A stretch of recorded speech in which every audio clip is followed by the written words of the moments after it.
ले भिखारी, खा लियो।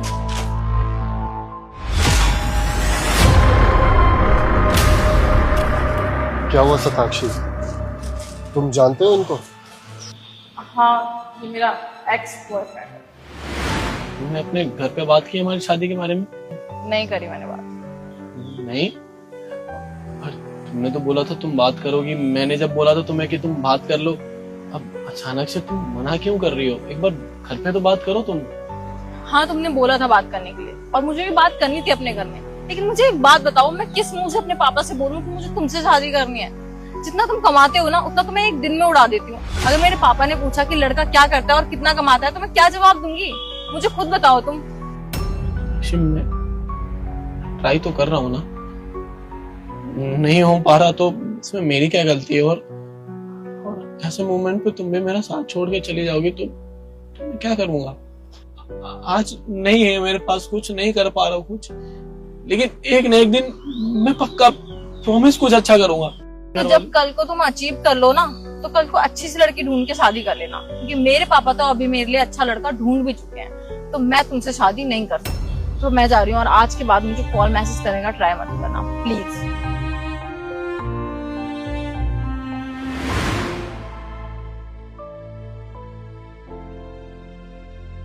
तुम्हें क्या हुआ?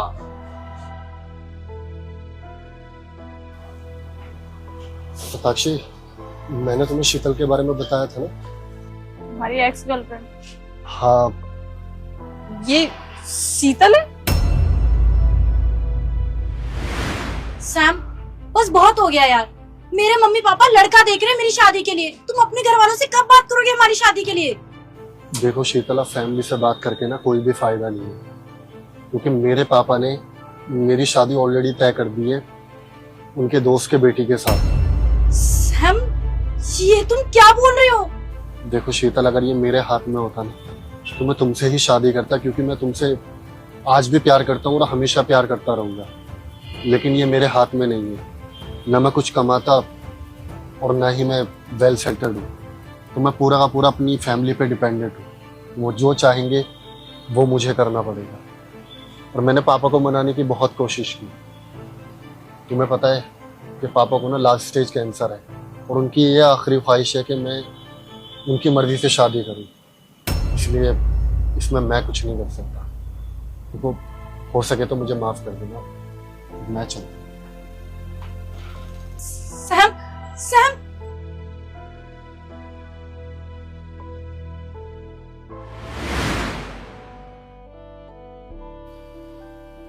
सताक्षी, जाने अनजाने में पता नहीं हम दोनों से क्या बड़ी गलती हो गई, जिसकी सजा ये दोनों भुगत रहे हैं। सैम, इसको छोड़ने के पीछे मेरी मजबूरी थी।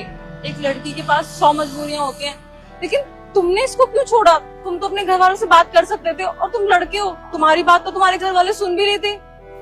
सताक्षी, मजबूरी सिर्फ लड़कियों की नहीं होती, लड़कों की भी होती है। और तुम्हारी मजबूरी तो तब होती ना जब तुम एक बार इसके बारे में अपनी फैमिली से बात करते और तुम्हारी फैमिली शादी कराने से मना कर देती, तब समझ आता कि हाँ तुम्हारी मजबूरी थी। लेकिन तुमने अपनी फैमिली से बात करना जरूरी नहीं समझा और तुमने इसका साथ छोड़ दिया। सताक्षी, तुम मानो या ना मानो, गलती तो हम दोनों से हुई है, और गलती नहीं, बहुत बड़ी गलती। सताक्षी, मैंने शीतल से शादी उस वक्त इसलिए नहीं की क्योंकि ना तो मैं उस वक्त कमाता था और ना ही अपने पैरों पर खड़ा था। और तुमसे मेरे माँ बाप ने शादी इसलिए करा दी क्योंकि तुम्हारे पापा और मेरे पापा बचपन के दोस्त थे। अगर उस वक्त हम दोनों एक दूसरे से थोड़ी भी हिम्मत दिखा देते ना और शादी से पहले एक दूसरे से बात कर लिए होते, तो आज हम चारों की जिंदगी खराब नहीं होती और सब कुछ सही हो जाता। हाँ सैम, हमसे बहुत बड़ी गलती हो गई है। शायद इसी गलती की वजह से मैं अब तक माँ नहीं बन पाई हूँ। हम दोनों ने कितनी कोशिश कर ली, लेकिन मैं माँ नहीं बन पा रही। वो कहते हैं ना, ऊपर वाला सब देखता है, वो कर्मों की सजा जरूर देता है। तो हमारे कर्मों की सजा हमें मिल रही है। क्या हम इसे सही नहीं कर सकते सैम? कुछ तो ऑप्शन होगा ना। इन दोनों को ऐसे तो नहीं छोड़ सकते ना। इनकी हालत सिर्फ हमारी वजह से है। सताक्षी, जो गलती हम दोनों ने करी है ना, हम उस गलती को कभी सुधार नहीं सकते, लेकिन हम उस गलती का पश्चाताप कर सकते हैं, और ये हमारे हाथों में है।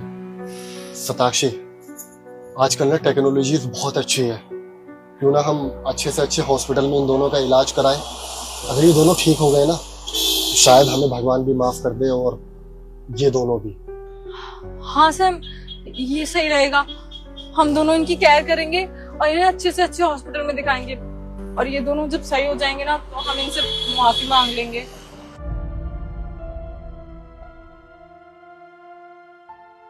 चलो, कहाँ लेके जा रहे हो? हमारे घर। ओए, ये लोग अपनी बॉडी से घर में लेके जाएंगे और खाना भी देंगे साहब। खाना दोगे ना? हाँ हाँ, खाना देंगे। बहुत सारा खाना। बहुत सारा खाना और बहुत सारे खिलौने भी। आ जाओ। खिलौने? लॉलीपॉप भी दोगे? लॉलीपॉप भी? आजा आजा। दीदी, ये आपका डॉग है? हाँ मैं इसे बिस्किट खिला सकती हूँ?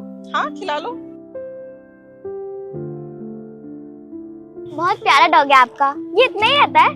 हाँ, ये इतना ही रहता है। अच्छा, तुम कहाँ रहती हो? मतलब यहाँ पे पहली बार देखा मैंने तुम्हें। मैं बस यही पीछे रहती हूँ। अच्छा, क्या नाम है तुम्हारा? सोफिया। कौन सी क्लास में हो? मैं 4th क्लास में पढ़ती हूँ। चले बिटिया। चलो अरे, पापा। तुम तो वही हो ना जो कबाड़ा उठाते हो, कबाड़ी वाला? अरे नमस्कार मेम साहब। हाँ, मैंने कल ही तो आपके यहाँ से कबाड़ा उठाया था और आपने कुछ मुझे कबाड़ भी दिया था। हाँ, मैंने कल देखा था तुम मेरे घर के सामने से कबाड़ा उठा रहे थे। ये कौन है? ये हमारी छुटकी बिटिया। अरे तो तुम जब कूड़ा कबाड़ा उठाते हो तो अपनी बेटी को इस तरह क्यों रखते हो तुम? माफ कीजिएगा मेम साहब, मैं कुछ समझा नहीं। मतलब ये कि जैसे तुम रहते हो ना, उसको ना उस तरीके से रखा करो। ऐसे अमीरों वाले कपड़े पहना रखे हैं तुमने उसे। मैं कंफ्यूज हो गई। मुझे पता होता कि ये तुम्हारी बेटी है तो मैं इसको अपने आसपास भी नहीं भटकने देती, और इसने मेरे डॉग को बिस्किट खिला दिया। अरे हम जैसे लोग ना, तुम जैसे लोगों के हाथों से पानी भी ना पिए। अब मुझे अपने डॉग को नहलाना पड़ेगा। मैम साहब, आप मेरे पापा से कैसे बात कर रहे हो? आप उनसे ऐसे बात नहीं कर सकते। ओ शट अप, बच्ची है ना, बच्ची बन के रह। मैं तेरे पापा से ना बिल्कुल सही तरीके से बात कर रही हूँ। इसे ना तुझे गरीबों वाले कपड़े पहनाने चाहिए ताकि हमें ना कंफ्यूजन ना हो। मुझे कंफ्यूजन हो गया। तू किसी अमीर इंसान की बेटी होगी, लेकिन तू तो इस कबाड़े वाले की बेटी निकली। मुझे पता होता तो मैं अपने डॉगी को तेरे से दूर रखती। तुम जैसे गरीब लोगों को नॉलेज तो बिल्कुल भी नहीं होती। ये पार्क ना सोसाइटी वालों का है, तुम जैसे लोगों का नहीं है। अच्छे कपड़े पहन के आ जाते हो ताकि हम लोगों को लगे कि तुम अमीर हो और हम तुम्हें आसपास बैठाएं, लेकिन हमारा लेवल और तुम्हारा लेवल ना बहुत डिफरेंस है। इसलिए हमारे आसपास ना भटकने की जरूरत नहीं है, और अब से ना इस पार्क में मत आना, ठीक है? मैम, आपसे ये किसने कहा कि ये सोसाइटी का पार्क है? ये गवर्नमेंट का पार्क है जो एमसीडी के अंडर आता है। और आपकी जानकारी के लिए बता दूं, जितना हक इसमें आपका है ना घूमने का, उतना ही हक हमारा भी है। मैम, मैं आपको इस पार्क में भी दिखूंगी और इस सोसाइटी में भी दिखूंगी, क्योंकि जिस सोसाइटी में आप किराए देके रहते हो उसी सोसाइटी में हम भी किराए देकर ही रहते हैं। और मैम, जितना हक आपको है इस सोसाइटी में रहने का, उतना ही हक हमारा भी है। और मैम, रही बात नॉलेज की और इंग्लिश की, तो वो मुझे आती है। If I am talk about English, yes, I can speak English very well. शाबाश बेटा। तो देख लिया मैडम आपने, मेरी बेटी को बहुत अच्छी नॉलेज भी है और हाँ, उसको बहुत अच्छी इंग्लिश भी आती है। लेकिन मैंने कभी भी अपनी बेटी को गलत संस्कार नहीं दिए कि कभी भी वो बड़ों की बेइज्जती करे तुम्हारी तरह। मैडम पता है आपको, मैं अपनी बच्ची को पढ़ा लिखा कर आपके जैसा बनाना चाहता था ताकि वो बड़ा इंसान बन सके, अच्छी जगह जॉब कर सके और अच्छी तरह रह सके। लेकिन नहीं, मैं अब अपनी बेटी को पढ़ाऊंगा लिखाऊंगा, लेकिन आप जैसा नहीं बनाऊंगा। अरे आप तो इंसान को इज्जत देते हो उसका हुलिया देखकर, उसके कपड़े देखकर और उसका पहनावा देखकर, और वो कितना पढ़ा लिखा है ये देखकर। नहीं मैडम, ये बहुत गलत है। अरे अगर हम गरीब लोग हैं, मैं कूड़ा उठाता हूँ या मैं कचरा उठाता हूँ, तो क्या मुझे इस संसार में जीने का हक नहीं? क्या इस पार्क में घूमने का हक नहीं? इस सोसाइटी में रहने का हक नहीं? मैडम, जितना किराया आप देते हो उतना किराया मैं भी देता हूँ, और आप पैसा बहुत आसानी से कमा लेते हो। लेकिन मैं खून पसीना एक कर कर पैसा कमाता हूँ और अपनी बच्ची की परवरिश करता हूँ। और मैडम, ये आप अपना घमंड दिखाकर मेरी बेटी को क्या मैसेज देना चाहते हो? कि वो सिर्फ उन लोगों को इज्जत दे जो अच्छे कपड़े पहनते हैं, अच्छे दिखते हैं। और मेरी बेटी ने तो इंसानियत के नाते आपके डॉगी को ये बिस्किट खिला दिया, और आपने क्या बोला कि हम तुम्हारे जैसे लोगों के हाथ का पानी भी नहीं पीते। मैडम, देश को आजाद हुए बहुत साल हो गए, लेकिन आज भी देश तो आजाद हो गया, लेकिन तुम जैसों की सोच कभी आजाद नहीं हो पाई। आप जैसे लोगों की सोच जैसी पहले थी ना, वैसी आज भी है। अरे मैडम, अपनी सोच बदलो, आज देश तभी तो बदलेगा। लेकिन आज भी हमारा देश इन सब मुद्दों में फंसा हुआ है, सिर्फ आप जैसे लोगों की वजह से, आप जैसे घटिया सोच लोगों की वजह से, जो कि इंसान को सिर्फ उसका पैसा देखकर इज्जत देते हैं और उसके कपड़े देखकर इज्जत देते हैं। बेटा, आप पढ़े लिख कर अच्छा इंसान बनना और बड़ा इंसान बनना, और आपसे कोई छोटा हो या बड़ा हो, हर किसी को बराबर सम्मान देना, ठीक है? वही हमारा कल्चर है और वही हमारा कर्तव्य है और वही हमारी संस्कृति भी हमें सिखाती है। कभी इन जैसा मत बनना, और चलो इन जैसों के मुंह नहीं लगते, चलो।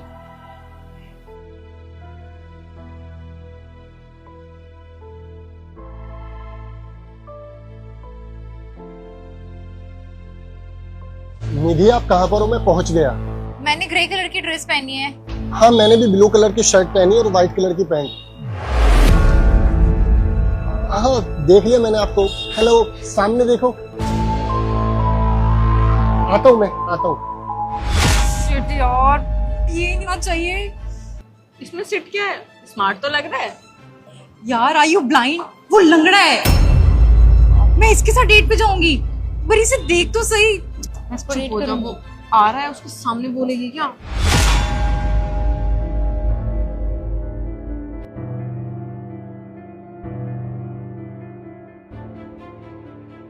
हेलो। हाय। हेलो। हाय सिताक्षी।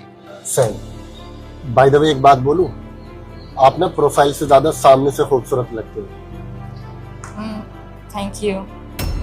वैसे जहां तक मैंने आपकी प्रोफाइल में देखा है, आपको डांस करना पसंद है और ट्रैवल करना भी। वैसे आप अभी तक कितनी कंट्रीज एक्सप्लोर कर चुके हो और कौन कौन सी कंट्रीज आपकी फेवरेट है? वैसे तो मैं 10-12 कंट्रीज घूम चुकी हूँ और आगे भी प्लान है, लेकिन मुझे एक ऐसा पार्टनर चाहिए जो मेरे साथ हाथों में हाथ डाल के घूम सके, चल सके, ना कि तुम्हारी तरह। तो सबके सोचने का तरीका अलग होता है ना, इसका थोड़ा अलग है।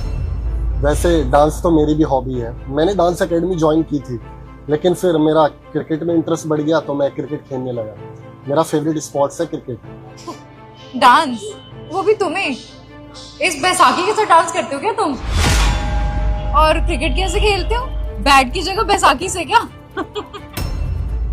चुप हो जाओ ना यार सताक्षी, ऐसे लोग यही डिजर्व करते हैं। ये लोग ना हर जगह सिंपैथी लेने आ जाते हैं। अगर इसको प्रॉब्लम थी तो ये मुझे पहले बता देता ना, मैं इसको डेट ही नहीं करती।